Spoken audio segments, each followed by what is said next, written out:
দেখ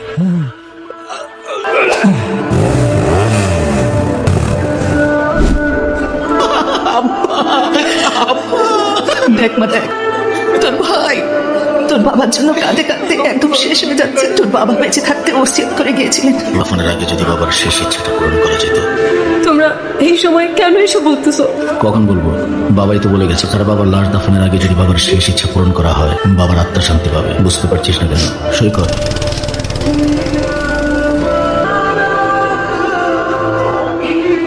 এই বাড়িতে আপনাদের পরিবারের একজন ইন্তেকাল করেছেন, আর আপনারা সম্পত্তি ভাগাভাগি করছেন। তুই কে যে আমাদের পারিবারিক আলোচনার মধ্যে ঢুকে গিয়েছিস? খালিদ, রিদিতা ম্যামের পার্সোনাল বডিগার্ড। মারা যাবার আগে এনায়েত সাহেব আমাকে অ্যাপয়েন্ট করে গেছেন আপনার সেফটির জন্য। পরবর্তী 3 সপ্তাহ রিদিতা ম্যামের সামনে কে যাবে, কি খাবে, কে কথা বলবে, কিংবা কোথায় সাইন করবে, সবকিছুই হবে আমার পারমিশন। এটা কি মামার বাড়ির আবদার? বললেই মানতে হবে। হু আর ইউ? আমি কারোর থেকে পারমিশন চাইনি কিংবা কাউকে রিকোয়েস্ট করিনি। আমি আলটিমেটাম দিয়েছি, এখন কেউ পরিবারের বাইরে হোক কিংবা ভেতরে, রিদিতা ম্যামের সেফটির ব্যাপারে আমি কারোর ইন্টারাপশন অ্যালাউ করবো না। লাশ সামনে রেখে দুনিয়াবি হিসাব নিকাশ শোনার জন্য চরম অসম্মান। আপনারা সবাই দ্রুত জানাজা ও দাফনের ব্যবস্থা করুন। এইদিকে আয়। কালকে যদি মা তুমি আমাকে না থামাতে, আমি এর শেষ দেখে ছাড়তাম। বাবা একটু শান্ত হ, একটু চুপ কর। আমার কি মনে হয় জানিস বাবা, এই ছেলেকে না এত সহজে বাড়ি থেকে বের করা যাবে না। হ কালাম্মা ঠিকই কইছেন। এখন দেখি আপাও এই বেটারে বিশ্বাস করতেছে। আমরা আপন মানুষ হয়ে অনেক বাইরের বেটাই আপার কাছে সব হয়ে গেছে। বডিগার্ড সাহেব, একটা কথা কনের আসিল। বলো। আইদিন খালাম্মার সাগর ভাইজান কিন্তু শান্ত হইয়া বইয়া নাই। সাগর ভাইজান আমি গিয়ে দেখি আগুন হয়ে রয়েছে। আইদিন খালাম্মা আর সাগর ভাইজান ফোন দিয়াতাছে আপনার এই বাড়িতে বাই করণের লেগা। খালাম্মা আমারে কইছে আমি জানি আফারে আপনার নামে আজে বাজে কথা কই, জানি আফা আপনারে নিজে এই বাড়িতে খেদায় দেয়। ভাইজান এরা যা কইছে আমি শুধু মাথায় লাগাইছি, আমি কিন্তু মনে পানে আপনার পক্ষেই। ভাইজান আমার বিষয়টা একটু দেখেন। শোনো, যারা 2 নৌকায় পা দিয়ে চলে, নদী পার হবার আগে কিন্তু সবার আগে তারাই ডুবে মরে যায়। তাই যদি ডুবতে না চাও, নিজের চরকায় তেল দাও, কেমন? ঠিক আছে স্যার, ঠিক আছে, যাই তাইলে। স্যার। হ্যালো খালেদ, ওদিকে সব ঠিক আছে তো? জি স্যার। শোনো, ও কিন্তু আমার খুব ঘনিষ্ঠ বন্ধুর মেয়ে। তুমি থাকতে ওর যেন কোনো অসুবিধা না হয়। আপনি নিশ্চিন্তে থাকুন, আমার নজর এড়িয়ে কোনো বিপদ ওনার অব্দি পৌঁছাবে না স্যার। তা জানি। বাই দ্য ওয়ে, ওদিকের খবর কি? উনি এখনো মানসিকভাবে কিছুটা বিষণ্ণ স্যার। এই বাড়ির পরিস্থিতি কিছুটা জটিল। মনে হচ্ছে পরিবারের মানুষেরাই ওনার সাথে সাইকোলজিক্যাল একটা গেম খেলছে। ওকে, ঠিক আছে, আপডেট জানিও আমাকে। Yes sir. এই পৃথিবীতে একমাত্র বাবাই আমাকে সব থেকে বেশি ভালোবাসতো। মা মারা যাওয়ার পর কোনোদিন মার অভাব বুঝতে দেয়নি। বলে কালকে যাকে দেখলাম উনি? মা মারা যাওয়ার পর বাবা ওনাকে বিয়ে করেন। উনি নিজের সন্তানের মতোই আমাকে দেখেন, অনেক আদরও করেন। ম্যাম, যে আদর করে আপনাকে বন্দি করে রাখে সেটা যত্ন না, বরং শক্ত এক খাঁচা। আমি দেখেছিলাম কাল, তার এক হাত আপনার কাঁধে ছিল আর এক হাত ওসিয়তনামার ফাইলে। আপনি কি সত্যি বিশ্বাস করেন যে মা আপনাকে ভালোবাসে, সে আপনার বাবার লাশের সামনে সম্পত্তির হিসাব করতে পারে? তোকে দেখে আমার কলিজাটা ফেটে যাচ্ছে রে মা।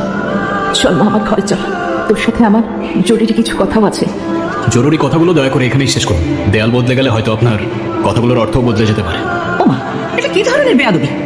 আমার মেয়ের সাথে আমি একটু সুখ দুঃখের কথা বলবো, সেখানেও তোমার অনুমতি নিতে হবে? সমস্যা নেই খালিদ। আর মা, কি বলতেছো? অনুমতি কেন নিতে হবে? আমার কাজ অনুমতি দেওয়া না ম্যাম, তবে আপনার সুখ দুঃখের কথার জন্য যদি রিদিতা ম্যামের নিরাপত্তার কোনো ইন্টারাপ্ট হয়, সেক্ষেত্রে আপনার কথার মাঝে দেয়াল হয়ে দাঁড়ানোই আমার কাজ। যা বলার আমার সামনেই বলুন।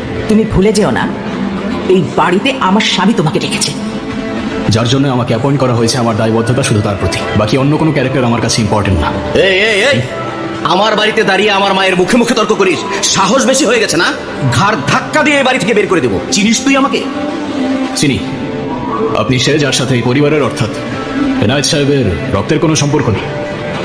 তাই এই সম্পত্তিতে অধিকার দেখানোর লোকটা অনেকটাই অদ্ভুত আর সন্দেহজনক। কি বললি তুই? কি বললি? আমার বাড়িতে দাঁড়িয়ে আমাকে বলিস সন্দেহজনক? আমি এই বাড়ির ছেলে, আমি কি করতে পারি তুই জানিস না? হুমকি তো দুর্বল মানুষের শেষ অস্ত্র। তবে আপনি আর আপনার মা মিলে যে সম্পত্তির নাটকটা সাজাচ্ছেন, সেটার স্ক্রিপ্টটা বেশ পুরনো। তোর মা, চলো। দেখলি রিদিতা, দেখলি তোর বাবা এমন একটা গুন্ডা এই বাড়িতে রেখেছে, ও আমাদের সবাইকে পার করে দিচ্ছে, সবাইকে। মা চলো। মা, খালিদ যথেষ্ট হয়েছে। আপনি কি তামাশা শুরু করছেন এগুলি? আমি কি কয়েদি? আমার ঘর, আমার মা ভাই, অথচ কথা বলতে হবে আপনার সামনে কেন? ম্যাম, ইমোশন যখন চোখের পর্দা হয়ে যায় তখন শত্রু চেনা কঠিন হয়। আমি শুধু আপনার চোখের সেই পর্দাটা সরিয়ে দিচ্ছি না। তোমার এসব যুক্তি তোমার কাছে রাখো। আমি একটু বাইরে যাব। I need some fresh air. Sorry ma'am, এই মুহূর্তে আপনার বাইরে যাওয়া পসিবল না। আমি তোমার কাছে পারমিশন চাই। আমি বলেছি বাইরে যাব, ব্যাস। এই বাড়িতে আমার দম বন্ধ লাগতেছে। আপনি কি মানুষের ইমোশন বোঝেন না? সরি ম্যাম, ইমোশন নিয়ে ডিল করা আমার কাজ না। সিকিউরিটি প্রোটোকল অনুযায়ী আমাকে রুট কজ জানতে হবে। আপনি যদি এভাবে রিয়াক্ট করেন তাহলে আমি ঠিকভাবে বুঝতে পারবো না। থামান গাড়ি, আমি বলছি থামান গাড়ি। আপনার এসব যান্ত্রিক কথা শোনার চাইতে রাস্তায় মরে যাও ভালো। Stop the car. চোখের জল ফেলে হয়তো শোক কমানো যায় না, কিন্তু বিপদ কাটানো যায় না। আপনার এই চোখের জল আর ভেঙে পড়া কান্না আপনার শত্রুদের জন্য সবচেয়ে বড় হাতিয়ার। এভাবে কেন কথা বলতেছো? আমার বাবা চলে গেছে, আমার পরিবার আমাকে পর করে দিছে। পৃথিবীতে কার জন্য বাঁচবো আমি? কাকেই বা ভরসা করবো বলো? ভরসা শুধুমাত্র নিজের উপর করুন। এই পৃথিবীটা একটা যুদ্ধক্ষেত্র, এখানে দুর্বলদের জন্য কোনো জায়গা নেই। আপনার বাবা আপনাকে সবকিছুই দিয়ে গেছে, শুধুমাত্র লড়াই করতে শিখিয়ে যাননি। বাবা শুধু ভালোবাসতে শিখিয়েছে। সবসময় বলতো ভালোবাসা দিয়ে নাকি পুরো পৃথিবী জয় করা যায়। ভালোবাসা খুব দামি জিনিস না, তবে সেটা যত্রতত্র বিলিয়ে দিলে লোকে সস্তা ভাবে। আপনি এভাবে ভেঙে পড়লে আপনার শত্রুরা উৎসব করবে। আপনি কি চান আপনার বাবার সারা জীবনের কষ্ট সেই হায়নাদের হাতে চলে যাক? আমাকে একটু ঘুরতে নিয়ে যাবা সুন্দর কোনো জায়গায়? জানো, ছোটবেলায় মা যখন খুব বকা দিত, বাবা আমাকে ঘুরতে নিয়ে যেত। ব্যাস, অমনি আমি খুশি। মা, এই সব কিছুর জন্যই তো আমি ওই লোকটাকে এত বছর বাবা রেখেছি। মা, তোমার মনে আছে এই বাড়িতে ঢোকার জন্য তুমি কত কষ্ট করেছো? তোমার সেই কষ্ট আমি বৃথা যেতে দেবো না। কিন্তু কে জানতো তোর বাবা ওই মেয়ের নামে সবকিছু ঘুরিয়ে রেখেছে? সমস্যা কোথায়? যদি সেই মেয়েটাই এই পৃথিবীতে বেঁচে না থাকে। এত সহজে হবে না। ওই যে বডিগার্ড আছে না, ও কিন্তু হৃদিতার সাথে সর্বক্ষণ ছায়ার মতো লেগে থাকে। ওকে না সরিয়ে কোনো কিছু করা অসম্ভব। আমি জানি মা, আমি জানি। দুটো ঝামেলাকে একসাথে শেষ করে দেবো আজকে। কি করতে চাচ্ছিস তুই? মা, যা করার করে ফেলেছি। হ্যাঁ, শুধু এইটুকু জেনে রাখো, আগামীকাল সকালে সূর্য ওঠার আগে এই রাজত্বে আমার উপরে কথা বলার মতো কেউ থাকবে না। কেউ না মা।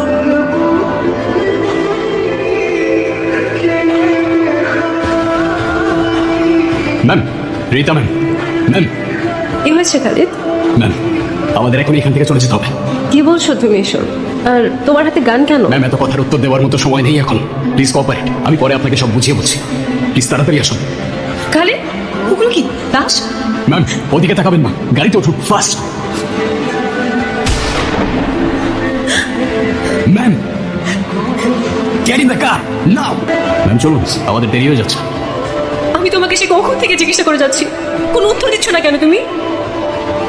ওই লোককে খুলে কেন করছো? আমি লাশগুলো কারা? ওরা অ্যাটাক করতে আসছিল আপনার উপর, মেরে ফেলতে আসছিল আপনাকে। আমাকে? আমাকে কেন মারতে চাইবে? আমি তো কারো ক্ষতি করিনি। কিলারের ব্যক্তিগত কোনো শত্রুতা থাকে না ম্যাম। আর আমি যতদূর বুঝতে পারছি আপনার ভাই ওদেরকে পাঠিয়েছিল। ভাইয়া? না না, ও ও তো আমার আপন ভাইয়ের মতো। বাবা মরে যাওয়ার পর ওই তো ছায়া হবার কথা। সম্পর্কটা ততক্ষণই ছিল যতক্ষণ আপনার বাবা বেঁচে ছিলেন। এখন আপনার বাবা নেই, কোনো সম্পর্কও নেই। আর তাছাড়াও আপনার বাবার সবকিছুই আপনার নামে। তার এই বিশাল সম্পত্তি আর সাম্রাজ্যের সামনে আপনার প্রাণের কোনো ভ্যালু নাই তাদের কাছে। সম্পত্তি? এসবের জন্য আমার কোনো মারতে চায়? সে তো আমি এমনিতেও দিয়ে দিতাম ওদেরকে। বাবা না থাকলে তো এ দেশে থাকার আমার কোনো মানেই নেই। এখন কোথায় যাবো আমি? কার কাছে এবার যাবো? আমার তো আপন বলতে আর কেউ নেই। যতক্ষণ আমি আপনার সাথে আছি আপনার দুশ্চিন্তা করার কোনো কারণ নেই ম্যাম। আপনার সেফটি আমার দায়িত্ব, ভয় পাবেন না। চলুন। মা, মা, মা, বাবা, কেমন আছো মা? তুই ঠিক না থাকলে আমি কি ঠিক থাকি বাবা? বলতো তুই ঠিক আছিস তো বাবা? সব ঠিকঠাক আছে? হ্যাঁ মা। মা, উনি রিতা, ও। আমার ক্লায়েন্টে নাইট সাহেবের মেয়ে। গতকাল রাতে ওনার বাড়িতে ওনার উপরে অ্যাটাক হয়, তাই বেশ কিছুদিন ওনাকে আমার এখানে রাখতে হবে। আচ্ছা, আসসালামু আলাইকুম আন্টি। ওয়ালাইকুম আসসালাম। অসুবিধা নেই, তুমি আমাদের সাথে থাকতে পারো, এখানে নিরাপদেই থাকবে। আচ্ছা মা, তুমি ওনাকে নিয়ে যাও, আমি গাড়িটা পার করে আসি। এসো। আন্টি ও আমাকে একবারও বলেনি আমরা এখানে আসবো, আপনার সঙ্গে কিছু আনতেও পারলাম না। এসবের কোনো প্রয়োজন নেই, আগে ফ্রেশ হয়ে নাও, আর এসো তোমার ঘরটা দেখিয়ে দিচ্ছি। ঠিক আছে। কই এসো। হ্যাঁ আসছি। আমার নিজের বলতে আর কেউ রইল না। যত ভাববেন তত কষ্ট বাড়বে। ইনসানের জীবনে যখন বিপদ আসে, আপন পরের সংজ্ঞা বদলে যায় না। কিন্তু এটা ভাবতে অবাক লাগে না, আমার নিজের আপন মানুষরা আমাকে মেরে ফেলতে চায়, আর তুমি অজানা অচেনা একজন মানুষ নিজের জীবন বাজি রেখে আমাকে বাঁচাচ্ছ। কেন করছো এসব? আপনাকে বলার মতো স্পেশাল কোনো কারণ আমার কাছে নেই না, এটা আমার প্রফেশন। আপনার নিরাপত্তার জন্য আমি পেমেন্ট নিয়েছি, তাই আপনার সেফটি আমার ডিউটির বাইরে আর কিছু না। মন খারাপ করেছে? ওর কথা কিছু মন খারাপ করো না। আমার ছেলেটা ভিতরটা দেখতে যেমন না, বাইরে তেমন না। আসলে ছোটবেলা থেকে ও খুব বেপরোয়া একরোখা ছিল। একটা পরিস্থিতি মানুষকে অনেকখানি করতে দেয়, জানো তো। মানে? প্রত্যেকটা মানুষের জীবনের পিছু একটা ছোট গল্প থাকে, এটা মানো তো। আমার খালেদ ছিল একজন ইন্টেলিজেন্স অফিসার। ওর জীবনের লক্ষ্য, ওর জীবনের উদ্দেশ্য একটাই ছিল, দেশের হয়ে কাজ করার। ও যখন দেশের হয়ে কাজ করে বাড়িতে ফিরতো না, এই যে পাখির কিছু মেচের শব্দ শুনে পাচ্ছ না, কি মুখরিত। আমার ছেলে যখন বাড়িতে আসতো না, এরকম পাখির মতো কিচির মিচির হয়ে উঠতো আমার এই বাড়িটা। কি হয়েছে খালিদের? কিন্তু একটা পরিস্থিতি জানো,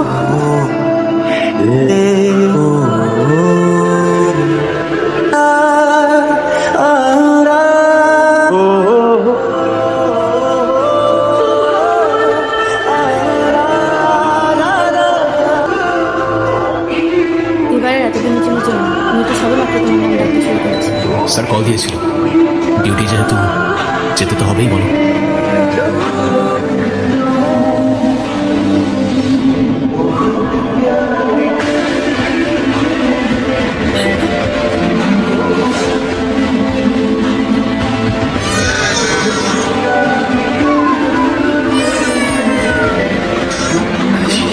একটা ঘটনা আমার ছেলের জীবনটা একেবারে চুরমার হয়ে গেল জানো। আচ্ছা তুমি একটা ফুল দিবা আমাকে? কত করে এটা? ছেলেটা আর যাই হোক, যেভাবে তোকে প্রোটেক্ট করছে, আমার মনে হয় না এটা শুধু ডিউটির মধ্যেই সীমাবদ্ধ। কারো প্রতি কারো মায়া না থাকলে কেউ নিজের জীবন বাজি রেখে কাউকে এইভাবে বাঁচায়? বল, আমার কথা শুনতেছি। নাও, এটা তোমার জন্য। ছেলে তোকে সেভ করবে, একদিন না একদিন ওকে আমি তোর পাশ থেকে সরাবই। তখন কি করবি? আরেক পাও সামনে না। এই ছেলে, এই কার সামনে দাঁড়িয়ে কথা বলছিস তুই জানিস? কত টাকা দিয়েছে তোকে? দ্বিগুণ দিব। সরে যা এখান থেকে, যা এখান থেকে। তুই হয়তো টাকা দিয়ে দুনিয়ার সবকিছু কিনতে পারবি, কিন্তু বিশ্বস্ততা না। যেই ময়দানে মালিকের জন্য বুকে গুলি খেয়ে লড়াই করবো, সেই ময়দানে তোর মতো কাপুরুষ এক সেকেন্ডও টিকবে না। চেষ্টাও করিস না। এই ছেলে, তুই কি আমাদের হুমকি দিচ্ছিস নাকি? হ্যাঁ, যাদের কিছু করবার ক্ষমতা নেই, হুমকি দেওয়া তাদের কাজ। আমি আলটিমেটাম দিচ্ছি, বোঝান আপনার ছেলেকে। আগুন নিয়ে খেলা করলে ধ্বংস অনিবার্য। আজকের পর থেকে রিদিতা ম্যামের ছায়া মারানোর চেষ্টা করলেও এটা মনে রাখতে বলবেন যে আমার নিশানা কখনো মিস হয় না। চোর না। হ্যালো। হ্যালো রিদিতা, হ্যাঁ আমি তো বল। এখনই তো রেস্টুরেন্টের সামনে চলে আসছিস। তোর বাবার মৃত্যুর ব্যাপারে আমি অনেক বড় একটা ইনফরমেশন পেয়েছি। কি বলছিস তুই? আর ফোনে এত কথা বলা যাবে না, প্রবলেম আছে। আর শোন, তুই একা আসবি, কাউকে বিশ্বাস করা যায় না, এমনকি তোর বডিগার্ড। Hello hello. দিদি,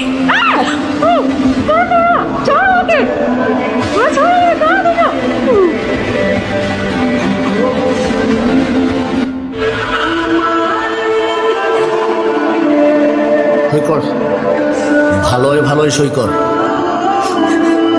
তাইলে অন্তত ভাই হিসেবে একটা ওয়ান ওয়ে টিকিট দিয়া দেশের বাইরে পাঠায় দেব। সই কর। ধৈর্যের পরীক্ষা নিবি না করলাম। তুই কি জানোস তোর বাপ যে স্বাভাবিকভাবে মরে নাই? ইট ওয়াজ মাই প্ল্যান। কেন করলা এটা? বাবাকে কেন মারলা? বাবা তো তোমাদের কোনো ক্ষতি করেনি, তোমাদের সুখের জন্য বছরের পর বছর আমাকে দূরে রাখছে। কেন করলা এটা বাবার সাথে? কেন করলাম? শালার বুইরা মনে করছে তোরে সবকিছু লেখা দিয়ে দিব, আর আমি রাস্তায় রাস্তায় ঘুরবো। আমি আঙ্গুল চুষবো, আঙ্গুল। আবুল এই মায়া কান্না কানবি না সৈকত সৈকত মায়েরা ভালো কিন্তু একদম সৈকত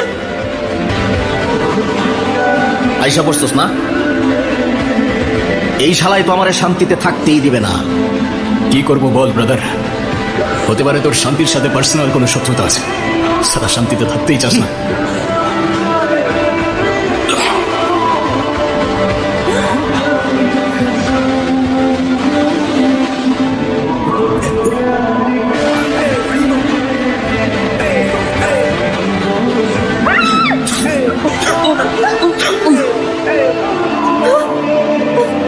আফসোস তোর মা তোকে বোঝাতে পারলো না। বলেছিলাম আমি, আগুন নিয়ে খেলা করলে ধ্বংস অনিবার্য।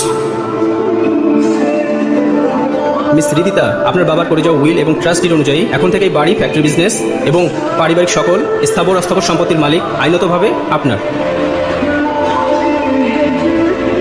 এই নিন আপনার position paper and title did.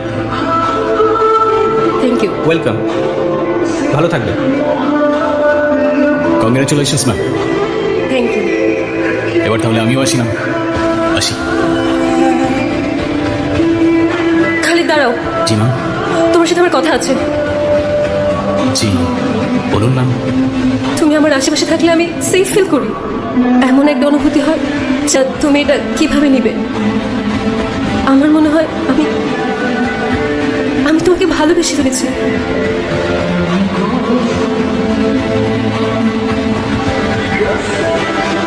আশা করছি আপনার এই ফিলিংস ক্ষণস্থায়ী। আপনার সেফটির জন্য আমি সবসময় আছি, কিন্তু আমার জীবনে দ্বিতীয় আর কোনো ভালোবাসার জায়গা নেই। আমি এখনো একজনকে ভালোবেসেই বেঁচে আছি। আসি না, ভালো থাকবেন। খুদা হাফেজ।